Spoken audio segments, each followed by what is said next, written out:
What is going on, everybody? Vention here, and your eyes are not in fact deceiving you. What you're seeing in the background is Motd Cellblock survival gameplay.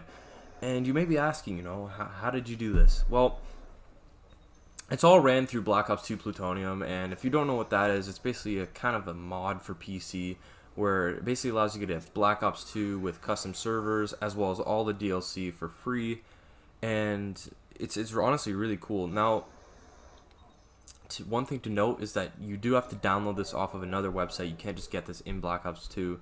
So it's for free on another website. Just go to Black Ops 2 Plutonium. I think you just search that up and you can go to the download page. Or you can just search up a video on YouTube. I'm sure that there's a tutorial out there. But, so yeah. Now this actually, I'm pretty sure this works. I think the guy, all he did was just take the base game and just section off certain parts of it and turn those into survival maps. Just add some perks, add some wall weapons, and basically just added support for survival. So it's really cool, and I've been having a lot of fun on it. Now, Cellblock is not the only survival map for Mob of the Dead.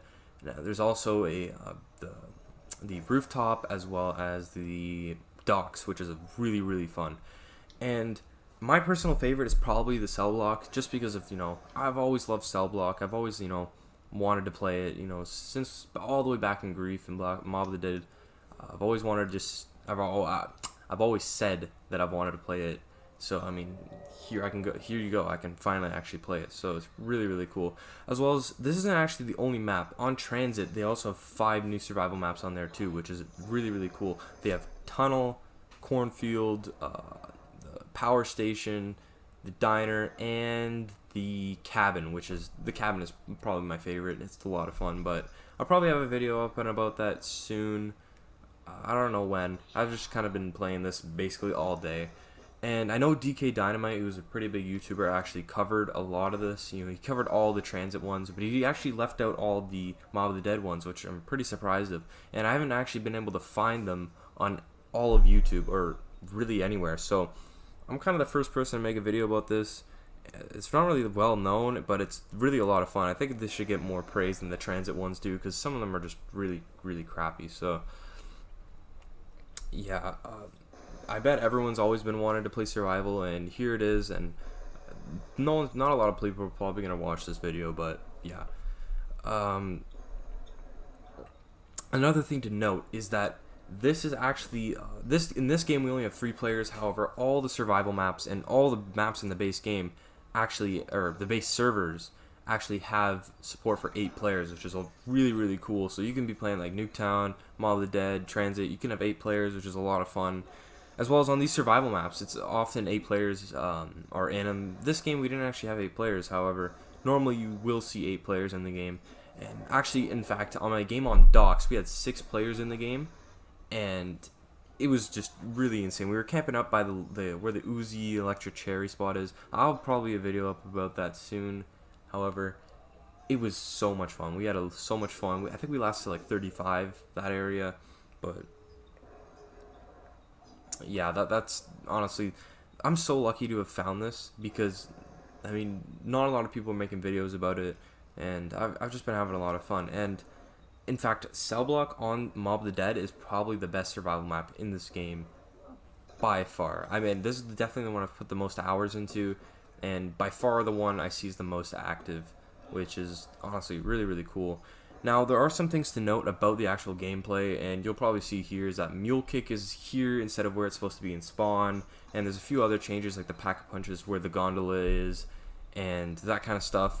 And the reason that is they didn't just take Grief Survival, they actually just made the stuff from the base Mob of the Dead, so that's why there isn't like the debris where that one camping spot is near the like the buildable table where the original Electric Chair is, and all the perks are moved around and that kind of stuff.